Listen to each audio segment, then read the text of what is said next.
Fala galera, esse é o Robot Zoando e hoje a gente vai fazer o seguinte, a gente vai pegar essa primeira versão do nosso projeto, lembrar um pouquinho sobre como ela era e após isso mostrar as melhorias que a gente já fez para a segunda versão. E antes de começar o vídeo, eu vou avisar vocês que a gente já está com um grupo no WhatsApp, vou colocar o link na descrição do vídeo e também devo colocar como primeiro comentário. Para quem quiser trocar uma ideia, pode entrar lá para a gente conversar um pouquinho melhor. Então vamos focar aqui, ó. Na primeira versão, a gente estava com um brushless na arma e a gente tem essa arma de 3 camadas de MDF, que era presa ao brushless. Tinha aqui o apoio do brushless, os fios do brushless vinham aqui por dentro, tinha um furo aqui.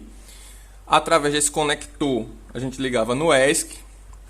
Aqui a gente tinha fios para alimentação, né? Fios que vinham da bateria, passavam pela chave geral, que está aqui. Passavam pela chave geral e aí os fios alimentavam tanto o ProMini, do ProMini alimentava o Bluetooth e também tinha fio de alimentação para L9111, que é a nossa ponte H, e assim como tinha fios da L9110, L9110 para o ProMini. Então tinha muito fio aqui, inclusive essa aqui não é a L9000 anterior. É uma outra versão. Eu fiz uns vídeos falando de alguns problemas que eu tive no projeto, problema na placa. Também tive um vídeo explicando como confeccionar a placa. Mas vamos por parte, né? Então essa é só avisando que essa aqui é um outro modelo da L9110, mas não vai atrapalhar muita coisa não. O importante é que aqui para esse projeto a gente viu alguns problemas com muito fio, certo? Então ficava até ruim de organizar tudo para fechar o robô. A altura aqui das laterais, a altura do robô, né, do chassi, estava muito pouca, ou seja, a tampa aqui não fechava direito, então fez-se necessário aumentar um pouco essa altura, né, para poder ter uma certa folga. O brushless foi trocado por um motor DC, né, era a ideia trocar por um motor DC, porque só o conjunto brushless com ESC ficava muito caro, né, encarecia bastante o projeto. O que é mais que mudou? A altura, o brushless e sim, a questão dos fios, né, para diminuir esses fios, a ideia foi fazer uma placa. Uma placa que uma placa ela nada mais é do que interligação dos componentes, né? Então foi feito primeiro uma placa em placa-ilha, né? Um circuito em placa-ilha, tá aqui as ligações dele, que a ideia era basicamente colocar os componentes aqui, né? Então aqui vinha a L9000, aqui vinha o Bluetooth nesse aqui e nesse outro espaço aqui o ProMini. Já tinha um transistor, também teve um vídeo falando de transistor acionando o motor. Então foi colocado um transistor. Só esse transistor meio que substitui todo esse ESC, né? Então já dava uma barateada no projeto e simplificava também. Então aqui os fios que iriam para o motor, os fios de alimentação, foram feitos testes, funcionou essa placa dessa forma e a gente viu que dava para realmente fazer uma placa de circuito impresso. Então veio essa segunda versão, né, que é basicamente a mesma ideia da placa-ilha, até a posição dos componentes é similar. Só que diferentemente da placa-ilha, onde você tem que fazer as trilhas com fio e com o estanho, né, com a solda, na placa-ilha você basicamente só é uma placa que tem um cobre do outro lado, né, você passa os desenhos que você quer, depois corrói, deixando só as trilhas e depois solda os componentes.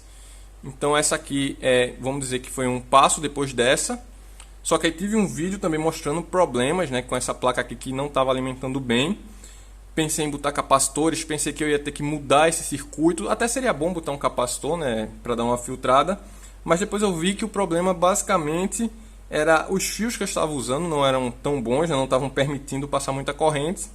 Troquei os fios, fiz mais teste, aparentemente ficou ok. E aí a gente chega, né, a gente já recapitulou como era a versão e as melhorias a serem feitas. E a gente chega agora na versão, né, que a gente tem. Digamos que ainda tem uma besteirinha ou outra que vai ter que ser feita em relação a essa versão, mas essa é quase a versão final, já com o motor DC. Então já dá para ver aqui que foi trocado. A arma deixou de ser aquela tripla camada de MDF, virou essa arma de policarbonato, que é um material bem resistente. Ele é preso diretamente na arma por pressão. A altura do robô também está levemente maior, né, aqui na lateral, o que permite acomodar os motores sem a tampa ficar fazendo a elevação que fazia na outra versão. Essa bateria aqui eu botei só para testes, tá? Porque na verdade vai ser a mesma da outra, aquele suporte de baterias com aquele mesmo modelo de bateria. E aqui a placa, ó. Veja como diminui drasticamente a quantidade de fios. Basicamente todos aqueles fios estão aqui nessa placa. O que precisa dela? Os fios que vão para os motores, saindo aqui da L9110, os fios que vão alimentar a placa e os fios que saem para o motor da arma. Basicamente isso. E aqui os fios de alimentação a mesma coisa, né? Eu estou aqui com a chave geral. Essa provavelmente é uma das modificações que eu ainda vou fazer. Eu vi que essa chave geral dá um certo trabalho para montar e ela pode ser substituída por uma chave do tipo gangorra mesmo, né? No caso desse projeto aqui, a chave pode ficar aqui exposta, não teria tanto problema, né? Já que brincando com os outros não tem tanto problema do robô se desligar. É até interessante, né? Caso você acerte o adversário, vai desligar ele. Então estou pensando em colocar uma chave gangorra por simplificação, mas lembrando que a chave gangorra para combate mesmo não é ideal, porque aí se ela desliga você vai realmente perder a luta e numa competição não é legal. Mas vai simplificar bem, eu acho, não vai ter tanto problema, pensando nisso aqui como um projeto para a pessoa ter um primeiro contato com o combate, mas nada impede da pessoa também fazer uma chave geral diferenciada e colocar. Então tá aqui, talvez vai ter essa modificação. Outra modificação aqui. A outra, né, outra versão, a tampa, ela tinha parafusos em cada quina que botava a tampa. E aí eu decidi fazer isso aqui, que é chamado de T-slot, né? Uma conexão T, que aqui fica uma porca. Deixa eu ver se eu demonstro aqui, ó. Eu estou aqui com um parafuso com porca. O que é que acontece? Essa porca, ela fica nessa fenda aqui, ó, nesse espaço. Não sei se vai dar para ver por causa da sombra. Pronto, a porca fica aqui. Eu vou ver. Então, o que acontece é que ela aqui está folgada, né? Ela aqui, ó, está deslizando. Eu vou diminuir para que ela entre e fique apertada aqui. Do jeito que está, até que serviria se eu colocasse uma gota de cola aqui, para essa porca ficar presa aqui.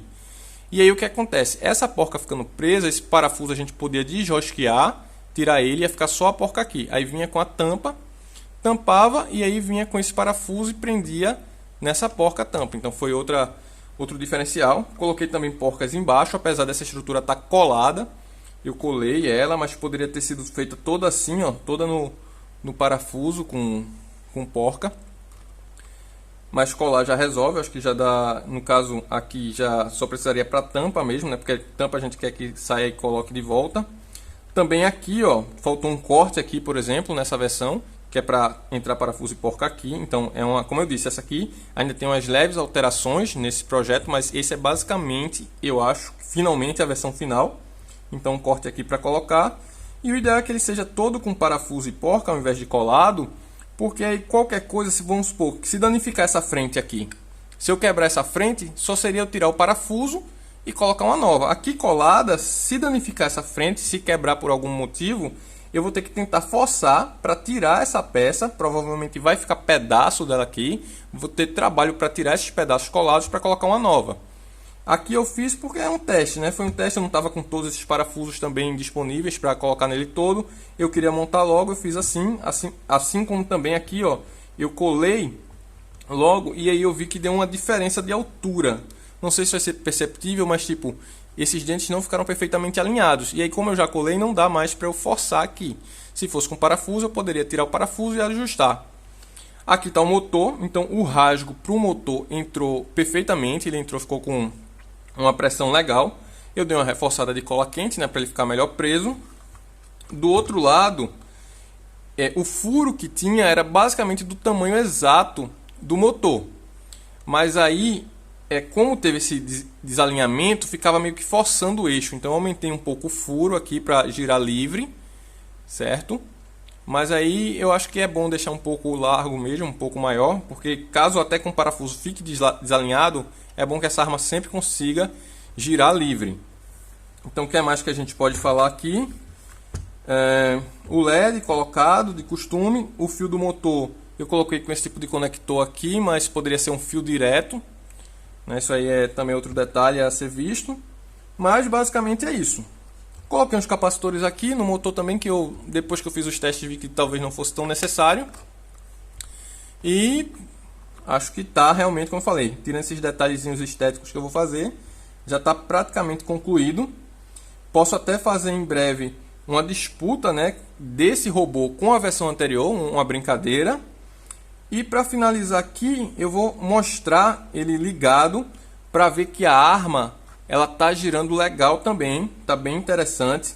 Então, novamente, o que eu falei no outro vídeo de teste de arma é todo cuidado é fundamental, certo? O ideal é que eu faça depois um vídeo dele na arena com a potência máxima, mas aqui eu vou colocar só um teste em velocidade controlada, né, com todo cuidado, porque apesar de tudo, uma barra girando em alta velocidade pode ser complicado, pode ser perigoso. Então todo cuidado é necessário, certo? Aviso os dados, vou fazer aqui também com toda atenção, né, com todo cuidado. Minha mão não vou nem estar perto aqui para não correr nenhum risco. E vamos lá dar uma olhada em como ele ficou. Primeiro eu vou só dar um toque aqui para vocês verem que eu mudei a cor do LED. O LED do outro era verde, esse aqui, para fazer diferente, eu coloquei ele, ó, vermelho, certo? Já dá um visual interessante na arma, porque por ela ser transparente, dá para ver, ó, que fica meio que visível o contorno dela. E vamos deixando um ângulo aqui que dê pra gente ver ela funcionando. E eu vou fazer mais um detalhe, né? Já que eu tô com a luz aqui legal, eu vou apagar essa luz para dar um visual e daqui a pouco a gente volta. Então estamos aqui já, olha o visual que esse LED deu, né? Vamos colocar aqui rapidamente nossa arma numa potência controlada para a gente ver como ela está funcionando.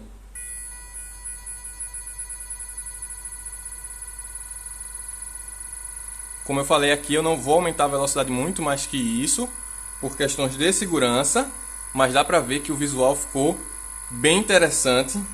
Então, espero que vocês tenham gostado. Já sabem, dúvidas, sugestões, críticas são muito bem-vindas. Por isso é hoje e valeu!